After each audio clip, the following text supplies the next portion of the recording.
Hey everyone, welcome to our Christmas episode. I guess it could be our Hanukkah episode too. Happy Hanukkah, everyone. Of the Independent Agent. We're going to do something a little bit different this time. Justin was even kind of hesitant to do it because he doesn't like to live in the past, which is a beautiful thing. But as we've talked to just thousands of agency owners and other staff over the past year and a half, people have brought up the question frequently, you guys are brothers. How do you guys work together? Your dad's in the industry, now your sister's working with you as well. How is that all going? How have you guys managed all that? And to be candid, we've had a lot of struggles and we're in a great spot now. But we have had a lot of struggles and want to kind of take a chance this episode to kind of go back through that, kind of what our history looked like and how we kind of got to the place we are today. So that's kind of how it's going to unravel. Just, do you have anything to add to that? Well, it's great now that you see that I'm in the right. So cute. We're also going to do something different here too, because though, Justin, I'll give you the choice. I think the answer will be pretty quick on your end. You can stick with your Ultra. We're going to do this in the beginning because I don't know if there's going to be a halftime. Or I brought one of my favorite bottles of wine, Joseph Phelps Cab. Your choice. So we're either splitting an Ultra or the Cab. You want your Ultra still? You want that? You can have your No, Ultra. it's we'll start with the Cab. Okay. So while I open this up, side note: if you guys haven't had, this is the 16. If you guys haven't had the Phelps Cab, it's one of my favorites. If you want an absolute just mind melt of a bottle, get their Insignia. That's their top-notch bottle, and that one's very expensive. But if there's an anniversary or something, that bottle will go anywhere from $220 to $250. If you can get the 07, that just got rated 100 points. It's spectacular, but that's probably going to cost you $350 if you can find it. This one's probably 65 or 70, depending on where you buy it. So with that, I'm going to open this. Justin, where do you want to start? Well, I'll say that you can also find a great boxed wine at your local Albertsons. That doesn't exist. And it comes in a red box. I'm not even sure the name. I just know that it cost me $20, and it's tasty.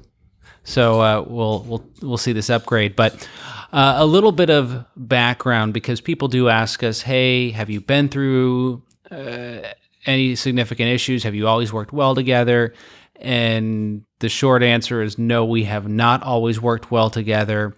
But context is important, and where we both started and our backgrounds are going to shine a little light onto why we had the problems we had. So I'll start there. For myself, I came into the business with my father having sold our agency to a large public company and coming in after the fact.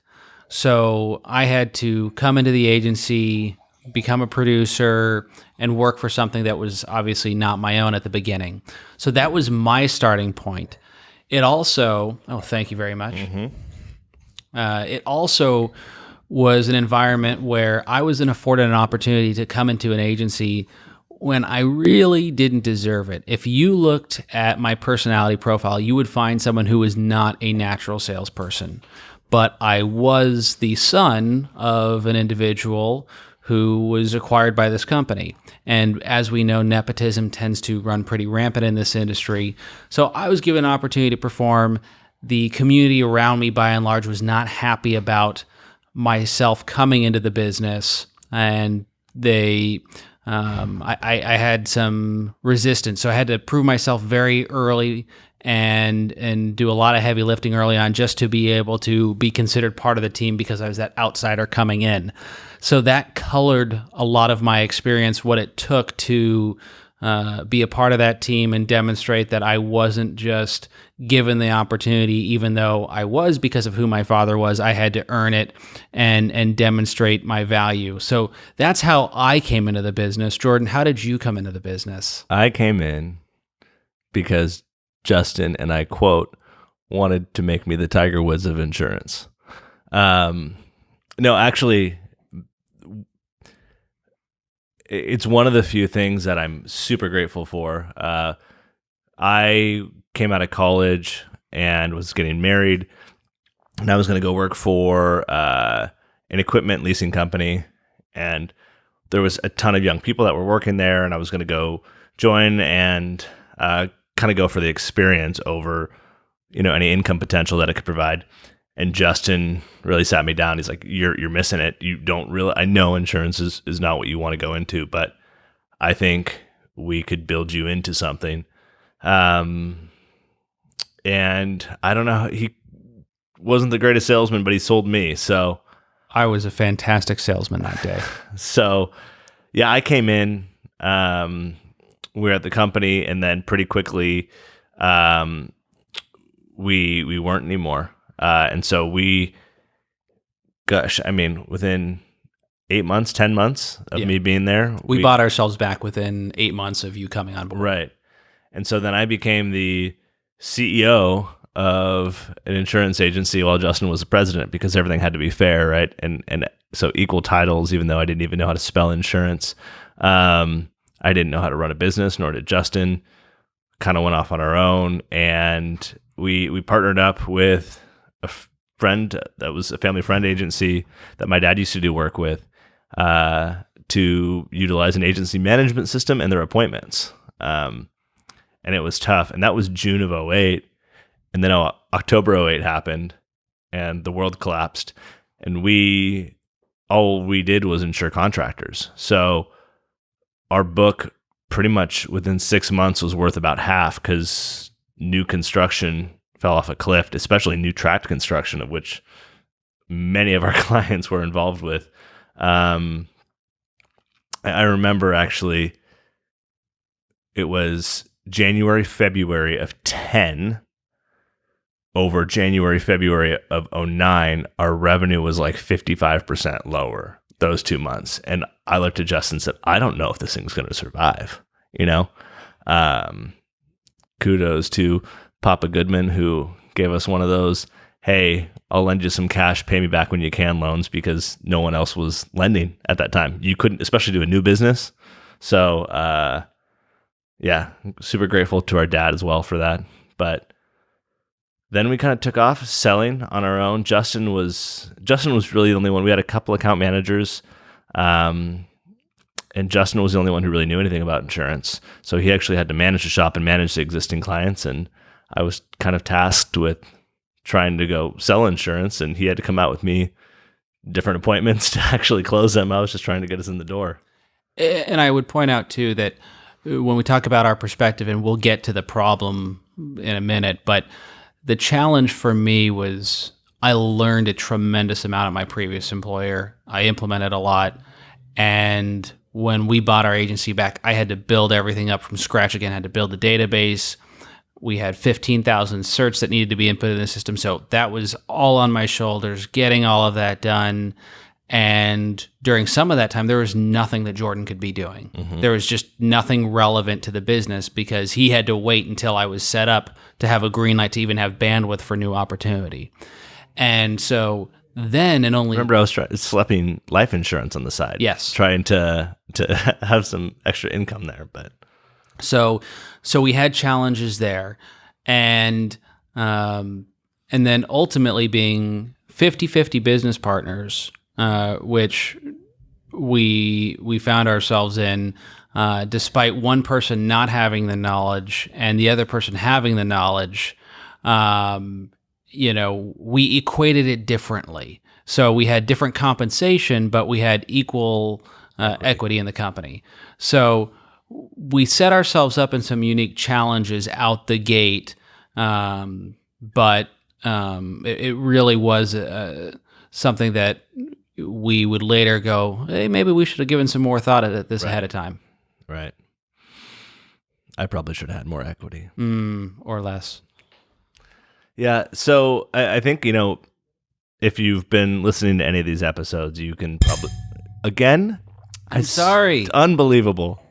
Just smacked the glass against the mic. if you've listened to any of our episodes, you kind of gather that we're two pretty different personalities, and it's not just personality; it's kind of viewpoint on life. And I think we've both kind of actually merged more into each other on viewpoint, as opposed to diverging rather. But I'm a millennial through and through and fully embrace it. And Justin, although he's only 4 years older, he's not. I mean, he's closer to a boomer probably than he is, even Gen X. But well, let's talk about your motivation. So, what motivates you to have a successful business? And that's kind of morphed over time. But let's talk back then. Right. For me, it was more work-life balance, even though I had never worked before. So it was kind of nonsense. I mean, I had a high school and college job, but never real jobs. And it was, I want to make good money, but the money was only there so that I could have, a fun life. And part of owning my own company was coming and going and doing as I pleased. I was still in my head that, insurance was going to be something I was going to do for part-time. This was, even though I owned a company, I was like, oh, we'll do this. It'll turn into something and then I'll just move on. So I always kind of had that in the back of my head. And so I was always exploring other opportunities. I was trading in markets because that was fun, doing a ton of options trading. And I just think my motivation was never really to buckle down and grow the company. It was, how do I get this more into a lifestyle business, And for me, this was the end all be all. This was it. This is what I was going to do for the rest of my life. And for me and my personality, you've heard us talk about Enneagram stuff. I'm a 6. For me, I need the security. Right. And so it was about building security.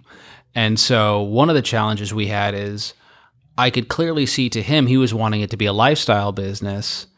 And I clearly wanted the security. Well, the two don't necessarily work the same. Right, because one, for your security, you want to work harder to build more and more secure. Mm-hmm. For lifestyle, there's a certain point where you go, I'm good for now. I'll come back when I need to, right? I've worked hard now, I'm going to enjoy, and they're two different viewpoints. And so when the economic downturn happened, two things. One, again, Jordan and I making different compensation structures at the time. So I was making a lot more than he was at the time. I also had 2 kids and a third on the way. Mm-hmm. And my stressors were much different because he was newly married and enjoying that life. He did not have the same pressure. So even we had a different viewpoint, and I was as most stressed because for someone who needs the security financially, as far as their personality makeup, the economic downturn was as bad as it could be. So he viewed it through a different lens. Totally. And he hadn't yet made, let's say, real money. Oh, yeah. I was at the point of I was making real money and everything was about to go away and I got a 3rd child on the way. Yep. And so even though I could talk to him about the stressors, he didn't understand my position because his personality was different, nor could he even have the understanding of what it's like to have a kid and the pressures to provide. And so we had some of those issues that were nagging at us as well. Mm-hmm. Do you want to move forward to when we ultimately survived, obviously, the downturn, right, and started growing the business, but then we got to stability. Right. Yeah, we got to a point where, and this is neither right nor wrong, but we got to a point where we got stability, where I started to make some real money too, and everything was kind of mellow in the agency, and I was the one that was going and writing kind of all the new business. Justin was kind of managing, I was doing that, and we still wanted to grow further, and so we looked at having Justin go into sales, but that's really not his forte. And the difference between his book and my book was he had a much smaller book in terms of number of clients, but much stronger, more professional relationships, who really looked at him as an advisor. And a lot of my book at the time was a lot of smaller accounts, so I didn't really need to do much on them. They just kind of were with the account managers. And so he didn't really have the bandwidth to go and sell because he was still managing, but then had to manage his book as well. And so we looked at, hey, how are we going to grow? And decided, hey, we're going to hire our first producer. That wasn't going to be you or I, and it ended up being a friend. And it worked out for a couple of years. He did a good job and he ended up moving on to a different firm just because he was driving too far to get to our office, and it was not a good lifestyle choice for him. But then we ended up hiring a couple more producers. But let's pause there because I think that's an important point. Is when we hired him, you saw him as a replacement for what you were doing. Exactly. I saw him as an addition to what you were doing. Mm-hmm. And we weren't clear upon our intentions with each other. Right. And so after the fact, Jordan saying, look, we got the guy who's doing this now that we don't have to. And I'm saying, well, now we're giving 30 points to a guy that would have been house money. Well, and the viewpoint was, well, just from my perspective, Justin, you're not selling, so why should I sell? And Justin's point was, yeah, I'm still working though. I'm managing all of my clients and the office. You're not managing your clients, so you're not working. So even though Justin's still doing all the work, he might be not writing new business, but Jordan, you're not even really having to do much work because you're just kind of watching over the new salesman and kind of helping him out a little bit. So we came at it from different perspectives. Justin, looked at it from the perspective of, hey, you need to be working. And I was, well, if you're not selling, then I'm not selling. We got someone else selling, which is not the healthiest place to be when you're two partners. And so from there, that's when because when I kind of backed off of that, I think that's when we turned that point where I said I wanted to, hang out at home a little bit more, right? Wasn't that around that time? Where you wanted to pursue your guitar? And Yeah. I think it was one of our previous episodes I talked about, went to school originally for music industry, and I love the production side of music. I'm not a wildly talented musician, but I love studio stuff. So I had built a kind of a recording studio in my house, and I wanted to write and record music, and I felt like I wanted to, kind of do that part-time and work part-time. Again, that whole lifestyle business. And that went over about as well as you can imagine with Justin, and rightfully so, again. But it really didn't go well, and we actually got a mediator. What was his name? Do you remember? I don't know, but he was expensive. He was expensive, and it was strange. What animal were you? Do you remember? I don't know what all he would. So they were talking about the lizard brain, and he had a set process he wanted us to go through. And the long and the short of it is, yes, it started a conversation, but we ended up agreeing that Jordan could work 3 days a week, and I would work the full week. And it was actually, I actually pulled up the contract you did? a little bit earlier. Yeah, we called it the Great Goodman Experiment. I think that's what you called it. Yeah. I said, "Oh my God, my world's ending." Yeah. I had the positive spin on it. You had the negative spin. No, it was. I was able to come and go freely as I chose, but I had to hit I'd hit one of these three things. So in exchange for me being able to come and go, you got more compensation, and I took less. And there was like a punitive measure for me if I didn't hit one of these three objectives. Yeah. So ultimately, the experiment ended. The experiment ended actually early, because I realized after a couple of weeks at hanging out, recording, doing stuff at home, that's not what I wanted to do. I think I just felt so trapped in where I was at the company and not having that freedom that I had to really break free to realize, oh, okay, that wasn't helpful. And then the next thing we did was I was wanting to travel a lot and you didn't. Yeah. Right. And so then we came up with an agreement on travel days. Yep. Right. and how many times we could do that. And I would have to let Justin know. And we had our whole calendar sheet, and I made sure I took every single one of those travel dates that I could, and all of that. When did Daryl come in? I think during that time, because even too, I think part of the discussions were when we would talk, he would say, Justin, I didn't even want to mention it to you because I could see the look of condemnation on your face. And for me, I was really trained up by my father. And again, there's a lot that I think that is done right, but also the mindset that the owner always has to be there, work the longest hours, and that's what you do, right?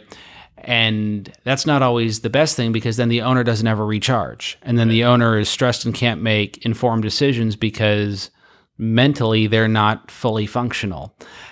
And I was going to say, and for us, we're extra fortunate in that we have two of us. So even if you wanted that, my kind of philosophy was, well, only one of us needs to be here, right? You have two owners.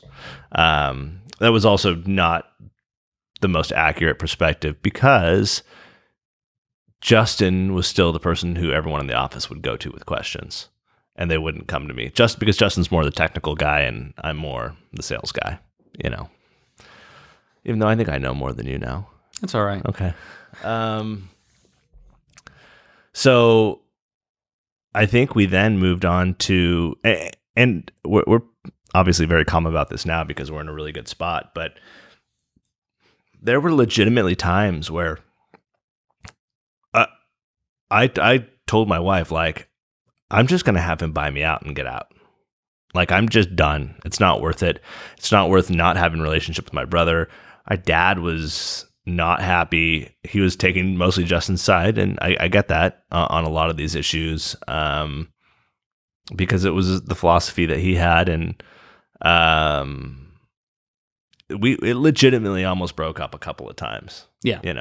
I mean, it not only almost broke the company up, but the relationship up, and the stress it put on the marriages. Oh gosh, yeah.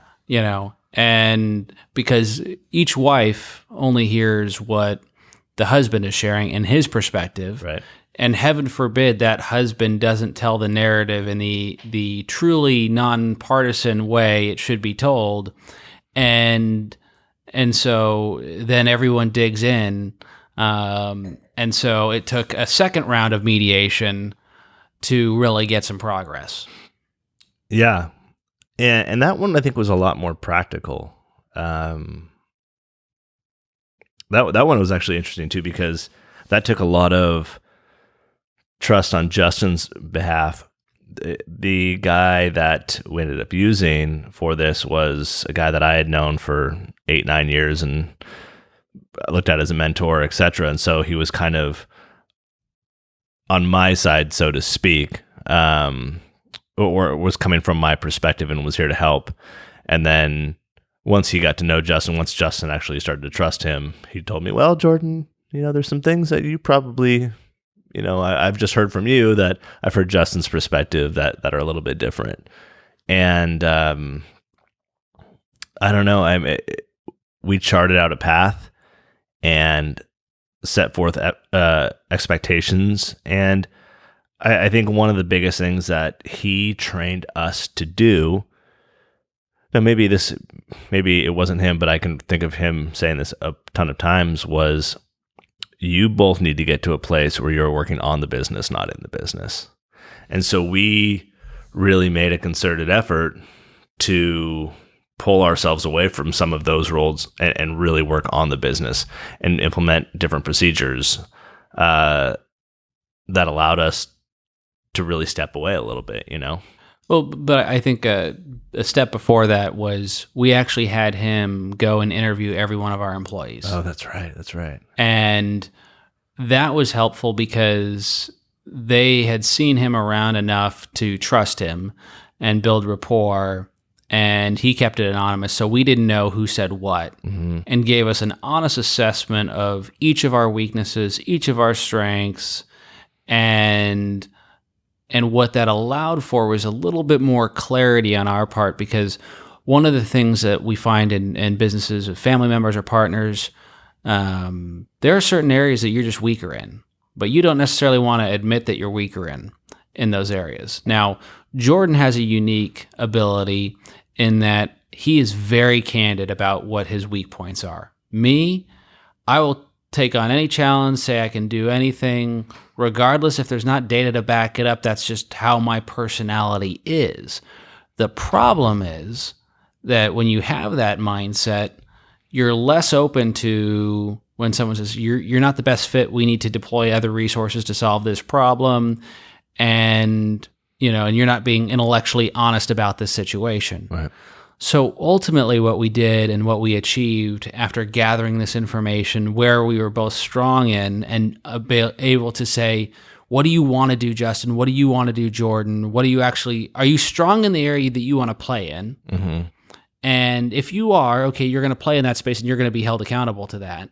If you're weak in the area that you want to play in, you've got to really articulate why you think that you can overcome that.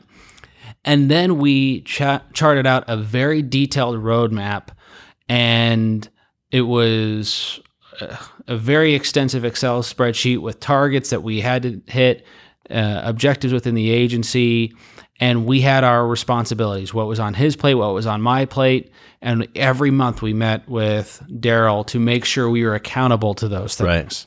Yeah. It ultimately came down to, as owners, what is the highest and best use of your time? That's what Daryl would say. It's just, we needed to move into that role because we were both doing things that either we didn't want to do or didn't like to do, or rather weren't good at, didn't want to do and didn't like, or we weren't good at. Yeah. And so the blessing behind Justin and I being so different is that we have those different strengths, and he can jump into different things that I don't want to touch, and vice versa, And that was hard to come about and realize and find. But the coolest thing about it is, we don't really talk much about it on the podcast, but if we didn't go through all of that process to get to where we are now, we would have never been able to start Total CSR, right? Because that was some crazy idea in Justin's head that I trusted him enough now, and he trusted me enough to be like, okay, let's throw money at this thing, and if it doesn't work, we're going to be okay. And every step along the way, Justin's kind of led the charge on, here's the vision, and unless something, I still don't think I've said no to him on anything, but most of his crazy ideas have worked out with it. And if we didn't have that trust built up, if we didn't go through this entire process over the past decade, I just don't see how we would have been able to launch this company. Yeah, and I think the other part too is that having gone through that, and we also went through a communications course together. It's called Listen Like a Leader, and we went through that process, and that was really good for us. But the dialogue we were able to have without the egos involved anymore. So, for example, I have an idea. When we first want this, a lot of people have heard, I said, Jordan, you can build this out. And Jordan says, no, I can't. And I'm like, no, we really can. And he's like, no, we can't. Not at all. And ultimately, even though I may have disagreed with him 4 times and fought him on it initially, my ego is able to step aside when he says, look at this alternative that we have in Trent. Like, this is the way to go. This is the right decision. And it was proved out, right? I was able to set my ego aside and go, I didn't know best in this situation. And so I'm able to identify situations that when Jordan has a gut that my ego is cashing checks, it really shouldn't be, that he's just going to give me the straight answer. And so I'll defer to him in those situations because he's a better judge of my own capabilities and our capabilities than I am. He's more intellectually honest that way. And there's a trust there now going forward. Right. Yeah. So that's where we are today. Right now we're good until Justin does something to screw it up. So as the majority owner now in Goodman Insurance in the world is... How did that happen?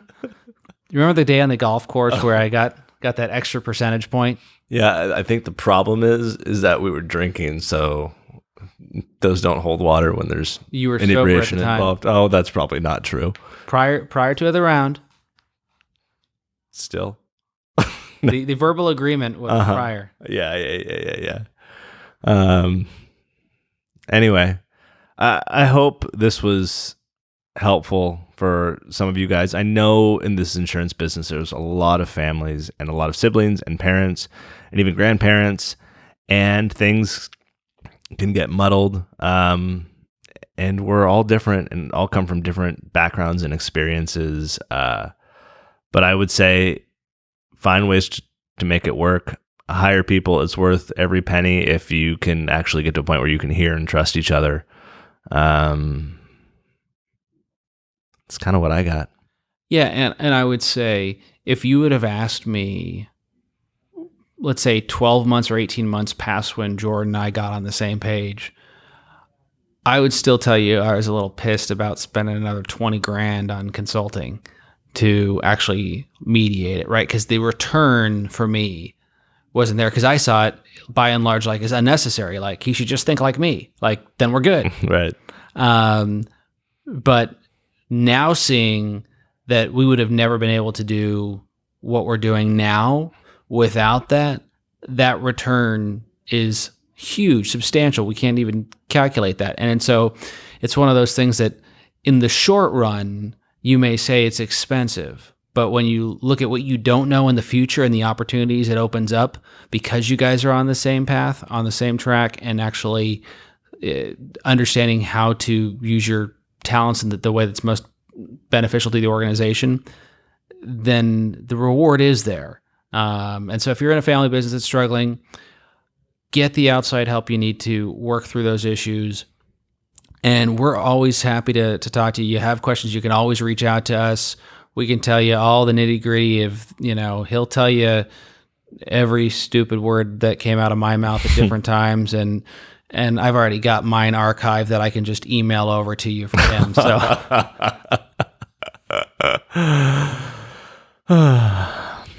well, I guess then the only thing left to say is Merry Christmas and Happy Hanukkah. Indeed. Cheers.